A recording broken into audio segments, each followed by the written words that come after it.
Happy New Year. Stay fit, keep sharp, make good decisions. Oh, good. Okay.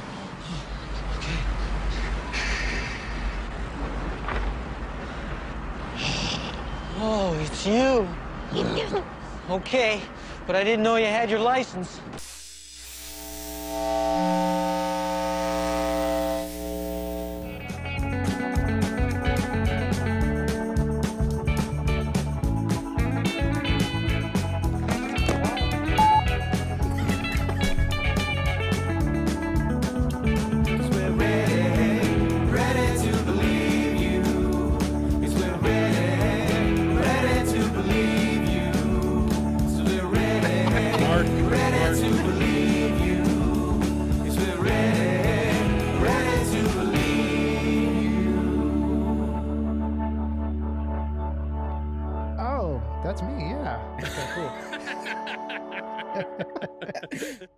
It's slime time.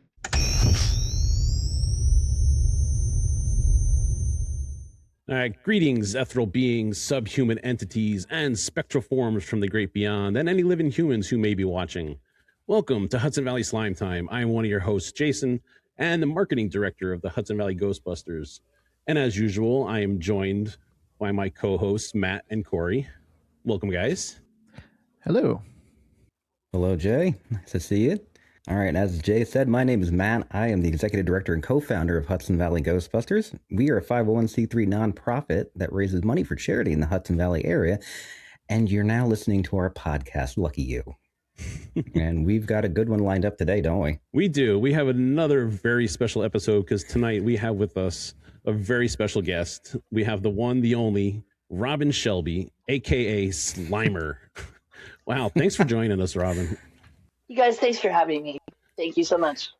Absolutely. I gotta say, when Jay messaged we have a group chat, and he's like, I got Robin Shelby coming. He did it all casual too. We're like, what? Well, by the way. Well, yeah, we're very excited to have you on, and we want to get into just talking to you and asking you about your experience with Ghostbusters and some stuff about you too. Absolutely. To be able to say that you are like Slimer, that's got to be one heck of like a brag to like say, just casually talk to people. Oh yeah, by the way, I'm Slimer. I don't ever usually do that. No, I mean, not to say brag, but I mean, it's got to be a fun thing to drop in there once in a while, like. Yeah, I mean, if it just kind of comes up in conversation. I usually don't. There have been times where I'll see like a child wearing a Ghostbusters shirt or the whole family wearing a Ghostbusters shirt. I'll be like, can I share a secret with you? And I'll tell them, okay, I've done that maybe a handful of times. And I don't normally do that unless I really feel like, okay, they're pretty big GD fans. They'll really get this. Yeah. Exactly. What's the usual reaction you get when you do that? Usually the parent will pull out the camera. Hey, let's take some pictures, and we'll take some selfies, whatever. But mostly they're really gracious. They're great. They just want to talk for a minute and take a photo. All right, that's cool. Because I went the opposite way. I mean, I don't have anything to brag about, but I actually took the whole Slimer thing and really wrapped it around my persona. I actually have a Camaro that I decorated up as like a Ghostbuster themed car, and it is Slimer themed, and I actually call it Slime 1. Oh wow! Instead of Ecto 1. So it's you went a little crazy with it, but yeah. It's cool. Share screen here. I'll show you a quick picture of it. I just have to. I figure you'd get a kick out of that. There we go. So there's a Ecto car called Slime 1. Oh wow, that is amazing. I want that car. That's great. That's phenomenal. I absolutely love it. That's so cool. Thanks. Is that yours? Yes, that's I built that car. Yes, I did. That's mine. Unfortunately, I'm jealous. That's very cool. Well, thank you. I figured you'd get a kick out of that. So I love it. So, I guess we know a little bit about like the background of what happened, but how did it wind up that you became Slimer for Ghostbusters 2? Interesting question. About a year before that, there's a movie called Willow that I was a troll in. I got pulled off a bridge and was pulled apart by a two-headed Hydra monster. Mm-hmm. And that was at ILM about a year earlier. And then they had already had somebody, a gentleman, Bobby Porter, who was scheduled to already be Slimer. They wrote Slimer out of the script initially, so he took another job because he was available. They wrote Slimer back into the script, so they needed somebody. They'd already started building the costume around Bobby, so they kind of needed someone who was diminutive in stature and could act and carry the costume. And so I went to an audition. I got my agent in San Francisco called me saying, "We want you to go back to ILM. There's a project they want to interview you for." And I went. Didn't know what I was auditioning for. They didn't say initially. And then I found out like a day later, like, yeah, okay, this is what the project is.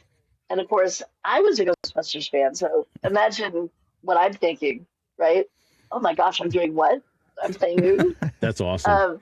So it was like big shoes to fill. And I first was really nervous. I knew I had a lot to live up to. But then I realized you can't go in nervous and worried about what you have to live up to. You just have to go in and have fun. And so I just decided, let it go, have a good time, listen to what they want you to do, and don't worry about the first film. Just worry about what you have to do. Right, yeah, because they were great. At that time, Slimer had really been built up because, not only do you have him in the first movie, but then the whole cartoon series and his popularity just like exploded. So by the time Ghostbusters 2, that's, that's awesome. And I'm kind of curious. Like, so you went into this audition, you weren't exactly sure what you were auditioning for. Like, what did they have you do? For like, them just make noises, shove food in your face? Like... Kind of. And I didn't even catch on. I didn't catch on what it was for. Just reactions. Okay, we need you to do this action. You're gonna have food. You want to look left. You want to look right. And now you want to get out of there. Just go. And then just a few actions that they wanted to see how I was able to take direction while I was there. Okay. Probably there for about an hour, but again, didn't know what it was for. Had no clue. And then the rest was history. Yeah, they put me through my paces. It was fun. It was fun. And when I found out, I was obviously very, very excited. That must have been exciting. ILM, that was a big time for that studio, right? Kind of its heyday. So they're amazing. Those people there are just ingenious. They're incredible. Yeah, because you touched on your first work there with Willow. That was one of my childhood favorite movies too, and it's still one of my favorites that I love to go to every once in a while. So it's a great film. It really is. Yeah, and underrated in my opinion. Definitely, yeah, it's really good. Doing the whole Slimer. We actually got to see. We stumbled across some footage of you actually like test fitting the costume and them trying to, I guess, fit it on, and that was actually some pretty funny stuff that and that had to have been pretty grueling. Just sit there and just have them putting this on off. What was that like? It was grueling. It was more heavy than hot. It was both, but learning to stay in the costume for periods of time and being in a costume, you can't really see what you're doing. So what they would do is they videotape rehearsal, so they could play it back. I can kind of see what it looked like, and I'd take direction as we would go, and then they would play it back for me so I could see it. It was like I said, a great crew. I don't know what I would have done without them. A great a special effects director, Tim Lawrence, who kind of was there walking me through every step of the way with the rest of the team. It was 6 weeks of rehearsal that just took a lot of developing a lot of stamina to get in that costume for that long. Mm-hmm. It almost weighed as much as I did, no joke. And it's true. It was very heavy, and it was very hot, so we'd have to take breaks. Every hour or so, I could only drink like water. I couldn't eat in the costume, believe it or not. Slimer could not eat. I was gonna say, despite them to start throwing food into your mouth and everything, like you can't just give me snacks that I like. That's a whole other story. Yeah. It took a while to get out of the costume, so they're like, if you were to be eating and if you were to choke or you're like, if there's an issue, we couldn't get you out quickly. Okay. So we just feel better, just sip on water, and so that's what I did. So Slimer could not eat. Hi, Robin. Hi. What you doing there, Mark? This is a special Slimer manicure. Aha. And a custom fit. Soft acrylic liners for the Slimer fingers. Yeah. Just like that.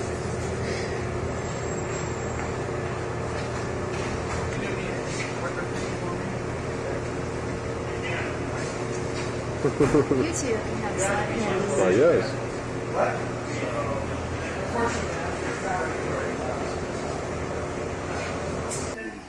I have to get up a little. Oops.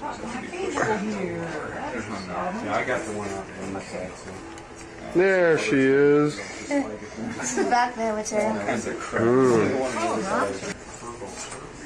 Hi. Hi. Oh, here's your So problem. you got home okay? Here's your Yeah, I problem. did. You got a cable up your Thank you, butt. Leffer. We were worried about you. Appreciate it. All right. Are we getting out of the costume? I would say that. I think it would be a good idea to let her get out. Yeah. Are we getting back in again? I mean, there was some pretty hefty duty, structure inside that outfit. It looked like. Oh my goodness. Yeah, there's wires and servos, and it was all hardware. Yeah, that made state of the art at the time, literally. Like, it was just everything moved. The nose could sniff, the eyebrows moved, the cheeks could move, the lips could move. It was incredible. But all that is weights, So aside from like your limbs and like parts of you, were you controlling any part of the costume, or is that remote controlled by someone else? I wasn't controlling like the eyes, like the details of the face. I could control the body, the head movement, the arms, everything but the details of the expression on the face of Slimer. Okay. So I had to work with the puppeteers. So we were all coordinating what was happening at the same time. So if he was supposed to be happy and excited, I had to coordinate what they were doing, and they had to coordinate with me to make it all look like it was the same thing. Yeah. How closely did you get to work with Rick Moranis? Because I've heard you talk in other interviews about a lot of scenes, unfortunately some deleted scenes too that you worked on too. One of my biggest regrets, I never worked with Rick Moranis. He shot his stuff in New York. And then we shot ours in front of a blue screen, and they put the two together. So although all my scenes are with Rick Moranis, who I absolutely adore, I think he's amazing, I never actually even met him. I've met pretty much all the rest of the cast, but I did not meet Rick Moranis. I still would love to meet him and let him know we were on screen together. You probably don't know it, but yeah. Yeah, that's very similar to like that whole Carrie Fisher and like James Earl Jones, like in Star Wars, like they were constantly, like you hear them at least on screen together, but they never met personally until like 10 years ago or something like that on the set of Big Bang Theory. So it's like so you still may have your your chance. I hope that happens, because that would be great. That would be iconic. And I never got to meet Harold Ramis, I never got to thank him for letting me be part of what he essentially created. That's something that will never happen that I regret. I would have loved to have met him, and again, I adore everything he did. It's just amazing. Ernie and I have done events together. We've become friends together. Nice. He's one of the nicest people you'll ever meet. And Bill Murray is a total nut. He's crazy, but in a good way. Like, now, that video video we were talking about where you were test fitting the Slimer, I had this theory, because like I could have swore it sounded like, was he the one who was actually videoing that? Because it sounded like he was the one. Like, no. I heard some talk. Like, was he there? Because like I heard it sounded like his voice, or something, but that was Bill Forsh, who sounds like him. Okay. Wow. But there is tape of me with Bill Murray, and he's lifting me up and throwing me around. He showed up. He was doing some looping, which is like you do some dialogue replacement at Skywalker Ranch, and he goes, I want to go to Island. I want to see what they're doing. And it was like me meeting Bugs Bunny. It's crazy. Like big SNL, this big SNL fan right here. I love Saturday Night Live, and he was one of my idols when I met him. I thought he was just amazing. But he turned the whole soundstage into a party the night that he showed up. He brought in a DJ. He brought in drinks. He just he's random, but I love it. Yeah, he just said, "Hey, we're gonna have a party." It was a Friday night. He said, "Let's have some fun." Nice, very cool. That's great. Now I noticed, I don't know how long it wasn't that long ago, but I know you posted up on like Facebook that you were thinking about getting the I Am Slimer license plate. I was curious. Did you ever, commit to that, or is it still, still up in the air? I would love to. We're still thinking about it. Yeah. I tried before. I tried to do, it was Lady SLMR. And I even sent in a credit that I had, and they said it was inappropriate that they couldn't give me that license number. Oh, they thought it was something else. I'm assuming. Where's your mind going, dude? What are you talking about? It was probably definitely in the gutter. This is not inappropriate. Yep. It's a character I played. So I might try it again. I have a feeling they'd come back saying, no, we can't give it to you. But it's available. So I don't know. I might do it. I might go for it. All right. I was just following up on it because I saw, like I said, I saw that on Facebook. I don't know, it was like a month or so ago, and I was like, yeah. I wonder if there anything ever came about that. No, you could not always yet. try and get the California version of Slime 1. Oh yeah, right. Giving away Jason's license plate. Ooh. Hey, I would be honored. Okay. I would. So yeah, I mean, are you familiar with that? Like, there's Ghostbuster groups, that cosplay as Ghostbusters all around the country and world, and are you familiar with that and stuff? And Yeah, I've been lucky enough to do conventions kind of over the country and met so many groups, cosplay groups, and some of the charities that a lot of the Ghostbusters groups are working for, which is amazing. So I've met many Ghostbusters fans and groups all over. It's pretty incredible. I've been very lucky. Well, we are happy to be the latest ones. Yes. Hopefully we'll get to meet in person. That would be amazing. That would be great. if you're ever out in the New York area, let us know. Oh. I mean, if you should come down to Ghostbusters Day in New York City. We get, there's always all kinds of, thousands and thousands of Ghostbusters from around the world gather there. Wow. The beginning of June, when they do Ghostbusters Day, because that's the anniversary of the original movie release. It's usually June 8th, correct? June 8th is the day, yeah. You would fit right in, and you would be well received. Oh, I might surprise you one day and just show up. And I would love. I was going to say, I would love to see you show up in this Slimer costume and just do your Slimer bit, and then you go around and all of a sudden you just reveal it's you.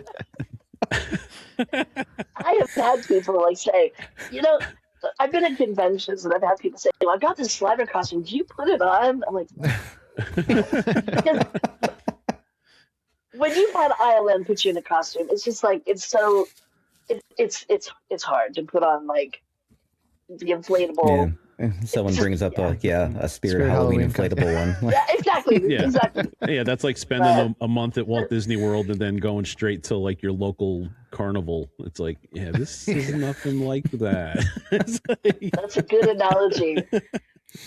Going for a top sirloin steak and then going to McDonald's for a Happy Meal. Same thing. Yeah. Keep it in mind, just in case, Fun. One of these days, I've always wanted to go to Dragon Con too. There's these bigger events that I would just love to go and just hang out with people for a while. So you never know. I made you do that.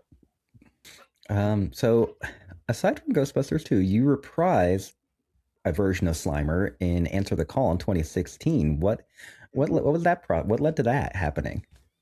I think I'm one of the only actors that I've played my own love interest. So I played Slimer. I played Mrs. Slimer. And then I need therapy, I think.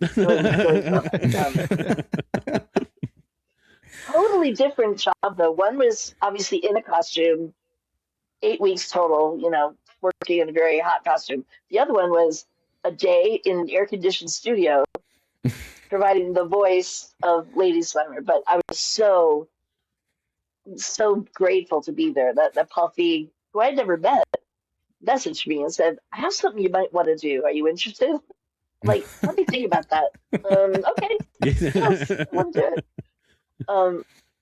That kind of shows you the kind of guy that Paul Feig is. He reached out just because I think I want to get this girl involved and give her something to be involved with us. And he was amazing. I'm so glad he did that. It was fun. And is he always as well dressed as he looks in his photos? Always. He is dressed like to Sunday best every day. This is so meticulous about everything. It's just amazing. Yeah, he's definitely a snappy dresser for sure. Well, since we've mentioned different renditions of Slimer, so speaking as a fan, because we know you're a Ghostbusters fan too, and you're allowed to be biased on this question, but what is your favorite visual rendition of Slimer? My heart, and I am biased, right? My heart goes to Ghostbusters 2, the version that they created for Ghostbusters 2. And yes, I'm totally biased on that. And I'm sure people have other their own opinions, but my heart is kind of with that one the most. It just is. And I think that's a very well respected answer. I think that's, I would say that's probably one of my favorites also, if not the most my favorite. So I'm not just saying that because I'm here, ask Matt and Corey. They both know I have no problem butting heads with people. So yes, that's true. I mean, Ghostbusters 2 is my Ghostbusters. That's what got me into the franchise when I was young. So yeah, I think it was the first, because I saw the cartoon first, then I think Ghostbusters 2, and then the original. I think that was the order I saw them in. So wow. Aside from the cartoon, your Slimer was my first real Slimer. Yep. I wasn't a kid, but I was basically just out of high school when I shot Ghostbusters 2. So it was like I was a total kid in a candy store. An actor who's done a lot of theater, but exposed to these amazing people that I love and other actors that I respected. It was just a surreal experience when you're 19 years old and you're going through that. It's just incredible. So had you done any previous acting work before, like stage or anything like that leading up to that? Oh yeah. I mean, I grew up doing musicals. I did Annie with Joanne Worley. I've been acting since I was 11, mostly all on stage. Okay. I miss it. I haven't done that in a while. Musical theater was my passion when I was in junior high school. That's all I did. That was actually one of my questions for you. Was would you ever return to the stage if you had the chance? Absolutely, yeah. I just saw a show the other weekend that I've done before. It's a show called "I Love You, You're Perfect, Now Change," and it's a great. If you ever get a chance to see it in your area, do. It's basically it's a show about relationships, and it goes from dating to marriage to kids to death, like the whole gamut. It's kind of like SNL set to music. It's all skits leading up to it. It's just so good. It's so funny. And I saw a good production this past weekend. It got that ache. Like, I have to do this again. I have to get on stage and perform again. I miss it a lot. I was totally a theater kid in high school and everything. So. Were you? Oh, yeah. What shows did you do? Oof. So we did Fiddler on the Roof, Music Man. I was in some smaller dinner theaters, just all in high school. Yeah. But I loved it so much. So yeah. see, we're learning about Corey. Theater. We didn't know that. So yeah, I'm kind of interviewing you now. Dinner theater, Corey, it's a trip because you're singing and you hear plates and people moving their forks and knives, and sometimes I was in the middle of the song and this gentleman belched in the front row. Oh, jeez. It's true. But that's dinner theater, right? People are eating and whatever, but it's fun. It's fun. That's great. Yeah, it's a lot of distractions. Yeah. Oh yeah. You have to focus when you're doing dinner theater for sure. And then I actually saw that you actually do a little something with your husband, Two Cops, One Car.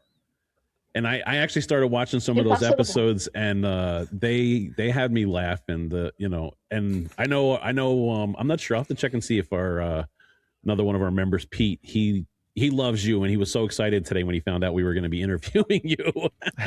But he has that literal humor, so and I think that's like right up his alley, and the episodes I saw were absolutely hysterical.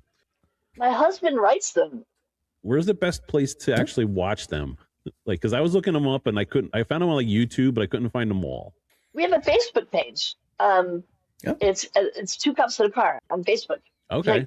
Like, 2 cops, number 2 cops in a car. They're all there. We have a Facebook page. They are on YouTube as well. I can send you links if you want to post it. Absolutely. Yeah, definitely. With it, but they're short. I think the longest one we have is like 5 minutes 40 seconds, but they're usually about 2 minutes to 4, typically. And my husband writes them all. He's a great writer and a good actor. We came up with the idea. He goes off. He's writing right now. Actually, that's where he is. He's writing more episodes as we speak. It's great. It's a creative outlet that we designed to just keep busy. And we have guest artists come in and join us in the backseat. They might be a criminal, a perpetrator, a cop, family. Yeah, but it's fun. It's very airplane kind of humor. Yes. A lot of wordplay. That's some of the best kind of humor. Yeah, there's a lot of that literal. I love it. The one scene in the first season there, like I said, I just started watching the first season, and like where you got the 2 guns in your hand, and you just start like shooting like crazy inside the front of the car, and I was just like, I almost fell off the couch laughing. It was so. It's very cathartic to do something like that. I love playing characters that you would never do what you're doing, but you get to have fun doing it. And my character is very needs anger management, I think. And it's just fun. It's just fun to just be somebody that you're not for a little while. It's a lot of fun. Yeah, and each episode, starts out with like a little description about your personality, and it's different each time, and they're.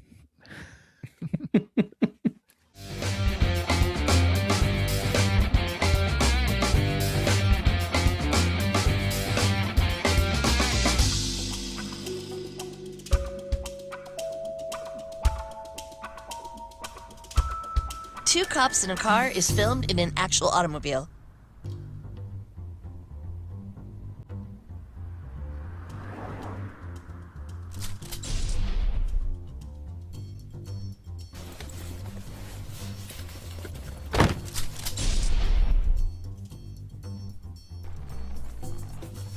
So, any movement? No. Son of a... What the? Hey, is that a cheeseburger? If you're listening, you got to look it up and watch it because it's hysterical. If you're listening, it's changed. We've done like, oh my gosh, have we done like 30 episodes now? I think close to 30. And it's changed a little bit. The style, the way we shoot it's a little bit different.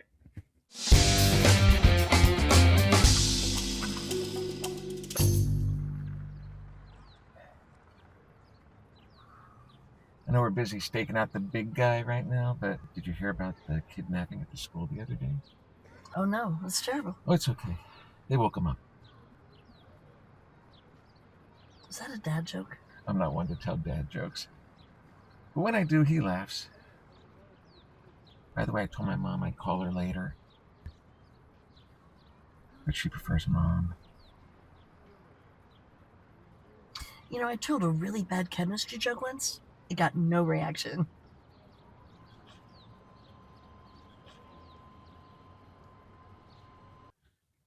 And yeah, and we're going to be shooting it in a different car because I got in a car accident and I totaled the car. Oh no! Oh no!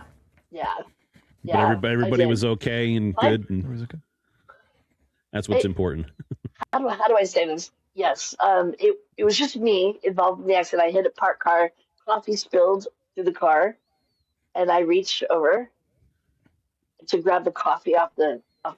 Stupid me, right? You don't. Piece of advice to anyone listening: if you drop something, let it go. Pull over when you can, just let it go. But luckily, it was just me in the car. I didn't hit any other person, thank goodness. So, and I'm okay. I'm okay. All right, that's good enough. Embarrassed and humiliated, but I'm okay. Public service announcement. Good.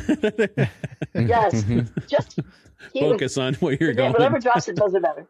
Exactly. And I completely understand where you're coming from too, because I've had a couple of times driving where I've dropped my coffee and spilled it, and I act like it's the end of the world.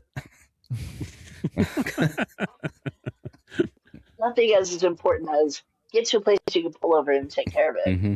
Yeah. So life lesson learned. Mm-hmm. So driving tips with Robin Shelby. Please, yes. Yes. Good to know. Check. Actually, if I can rewind back to Willow, because I do absolutely adore that movie too. Sure. Did you get to work with Warwick Davis at all? No. This was it was shot on the island stage, much like Slimer, apart from everything else. Okay. And I was hanging from a rod about 15 feet in the air. Oh, wow. And hooked up to a harness, and I would fall and then go down onto a mat. And that's what made it look like I was being pulled. Gotcha. And at the time we shot it, I woke up that morning running like 101 fever and throwing up. Oh, no. No. Oh, that makes for the experience I to was be sick that great. morning. Oh, And you had to hang from a harness. But somehow, like my father took the day off of work. He threw me in the back of the car with a pillow and a blanket. It's like, I'm going to drive you there. Gave me some stuff to settle myself. I got through the day. And had I not gone, I wouldn't be talking to you about Slimer today.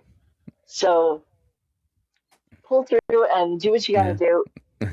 Yeah. Work begets work. So go. If you can, go and do it. Good advice. Yeah, I think all of us have done different various Ghostbuster events that we do, probably not feeling our best, but like, all right, I committed to be there. I'm going to be there. Mm-hmm. I somehow muddled through, and that was my first time going to Island. I just wanted to get through the day. I just wanted to be sure that I could finish the job, which I did. And then I must have done all right because they called me a year later, so it was all good. It was all good. And the rest is history. Yeah. So do you have another life lesson? You get through it, even if you're feeling terrible.